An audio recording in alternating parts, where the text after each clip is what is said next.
अमरावती जिल्ह्यातील तिवसा तालुक्यातील मालदूर येथील समर्पण प्रतिष्ठान संचालित सांजाग्राममध्ये धुलीवंदनाचा सोहळा अनोख्या पद्धतीने साजरा करण्यात आला। कृत्रिम रंगाऐवजी माती, हळद, शेण, गोमूत्र व इतर नैसर्गिक घटकांपासून तयार केलेल्या सेंद्रिय गाऱ्याने सहभागी रंगले। पहिल्या दिवशी संवाद व सामूहिक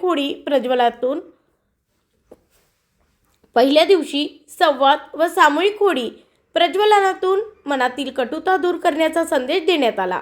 दुसऱ्या दिवशी सर्वांनी एकत्र येऊन मातीचा रंग उधळत एकात्मतेचा उत्सव साजरा केला। जात, धर्म, पात न पाहता माणुसकी या एकाच रंगात रंगण्याचा संदेश देणारा हा उपक्रम परिसरात चर्चेचा विषय ठरत आहे। ब्युरो रिपोर्ट MB न्यूज महाराष्ट्रातील बातमीपत्राचे अमरावती ब्युरो चीफ सुनील घोरमाळे।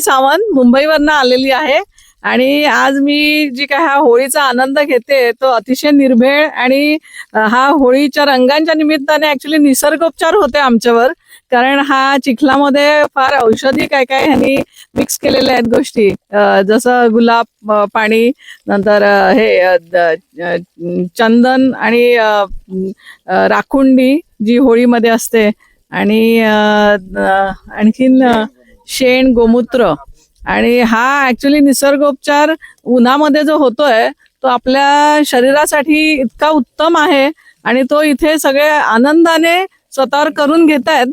त्यामुळे निश्चित त्याची उद्या त्यांचा उजाळा येईल स्किनवर, तेव्हा ते आणखीन ते खुलून येईल सगळं। आणि जे शहरामधली मी जी होळी बघितली त्याच्यामध्ये जे आर्टिफिशियल कलर्स वापरतात आणि स्किनला त्याचा त्रास होतो नंतर, तर त्यापेक्षा ही एक वेगळीच आहे होळी की त्याने उलट स्किन उजळते आणखीन, आणि नैसर्गिक पद्धतीने ही होळी चाललेली आहे आणि सगळेजण खूप एन्जॉय करतात, लहान थोर, छान वाटतंय सगळं। नमस्कार, मी सागर मिसाळ पुण्याहून आलो आहे। दरवर्षी होळीनिमित्त मी ते सांजाग्रामला येत असतो। सांजाग्राम सर्वांचं सुख दुःख सांजा करायचं हे स्थान आहे, जिथे आपण सर्वांचं सुख दुःख आणि सर्वांचे आचार विचार सांजा करत असतो। तर दरवर्षी आपण ही नैसर्गिक होळी खेळण्यासाठी मी सहपरिवार येतो। माती, गोमूत्र, शेण, पळसाची पानं, हळद, राखुंड अशा ह्या सगळ्या प्रकार वेगवेगळे ह्याच्यामध्ये इन्ग्रेडियंट्स टाकून ही माती तयार केली जाते। दिवसभर मुलं यामध्ये खेळतात, आम्ही यामध्ये खेळतो आणि मग रिफ्रेश होऊन इथून जातो। तर मग होळीचा आनंदही होतो आणि सर्व लोकांसोबत ह्या युथ सोबत जोडण्याचा आम्हाला एक वेपन साधन पण भेटतं आणि एक नवीन एनर्जी घेऊन आम्ही परत जातो इथून। धन्यवाद। नमस्कार, मी अभिनेता विनय भगत। खरंच आज प्रथमतच मी इथं आलेलो आहे। सांजाग्राम आणि समर्पण प्रतिष्ठान यातर्फे ही होळी होते। ही होळी आहे आरोग्यदायी होळी, आणि इथे येऊन मला असं वाटलं की याच्या आधी मी याच्यापासून अलिप्त होतो, परंतु याआधी यायला पाहिजे होतं, कारण की ही जी होळी आहे ही आरोग्यदायी होळी आहे। इथे कापूर, त्यानंतर शेण, गोमूत्र, पळसाची पानं, त्यानंतर आपली माती, म्हणजे मातीसोबत नातं जुळलेलं असते, आपलं नाळ जुळलेली असते अशी माती। तर ही सगळी आरोग्यदायी होळी आहे। तर मी तर म्हणतो की संपूर्ण महाराष्ट्राला मी आवाहन करतो की सर्वांनी अशी होळी साजरी करावी। Happy Holy. धन्यवाद। नमस्कार, मी निखिल वसंतराव देशमुख, मी अकोल्यावरून आलेलो आहे। आपण सर्वत्र पाहतो की होळी जी असते दारूने सुरू होते आणि मटणावर खतम होते। आपण ही होळी त्याच्या व्यतिरिक्त इतर पद्धतीने साजरी केली जाते, जे सामाजिक आहे, नैसर्गिक आहे आणि आनंददायी आहे। तर या होळीचा सर्वांनी आस्वाद घेतला। इथं सर्वत्र सर्व महाराष्ट्रातून आलेले मंडळी, त्यांना सगळ्यांचा इथे आनंद आलेला आहे। या पद्धती होळी सगळ्याकडे साजरी व्हायला पाहिजे। धन्यवाद। मी योगाचार्य तेजस गुत्तरकर।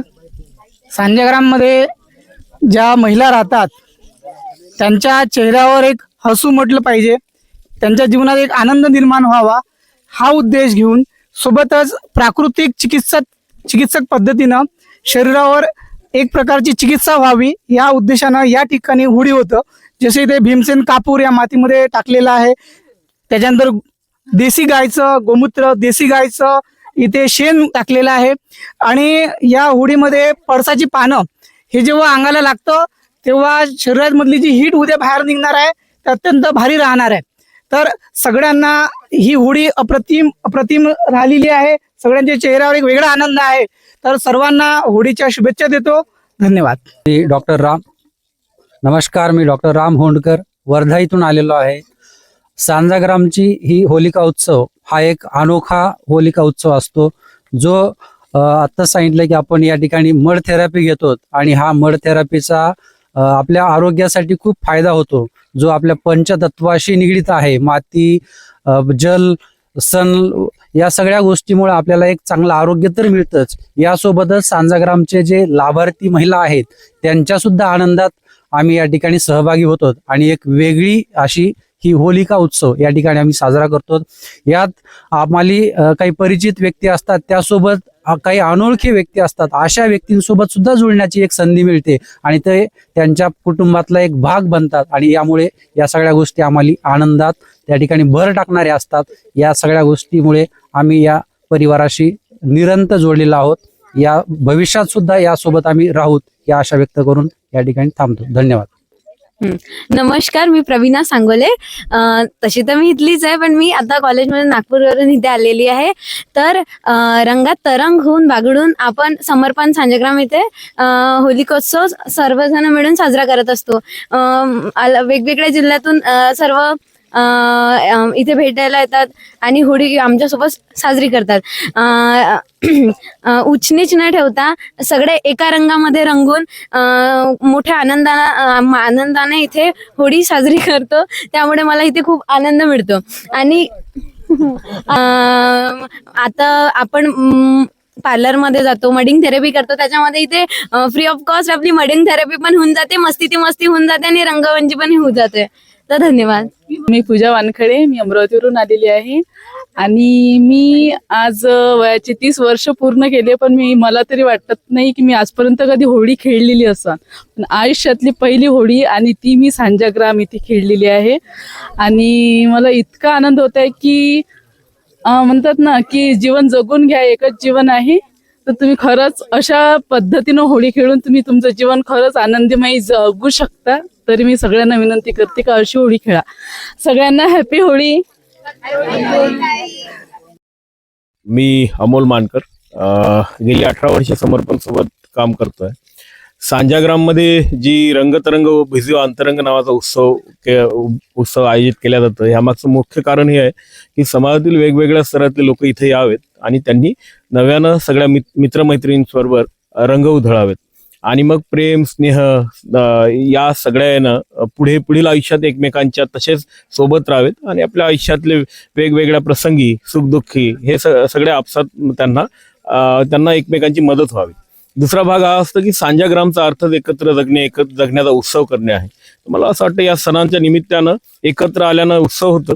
त्यासोबतच मग या होळीचं वेगळं महत्व काय, तर आम्ही रंगपंचमीला जसं होळीच्या दिवशी सगळे जमतात, होळीच्या दिवशी होलिका दहन होतं आणि होलिका दहन झाल्यानंतर रंगपंचमीच्या दिवशी एक मठ तयार केलं जातं, ज्या मठचं महत्व आपल्याला आरोग्याच्या दृष्टीनं फार महत्वाचं आहे. आणि दुसरं आम्ही म्हणतो की चिखलानं माखलेला माणूस हा स्त्री पुरुष आणि असा भेद न करता माणूसपणाची ही होळी होतं. फक्त एक माणूस दुसऱ्या माणसाला रंग चिखलात माखून एकमेकांना तो प्रेम देतं, स्नेह देतं आणि याच भावनेने इथे नेहमी दरवर्षी एकत्र जमतो.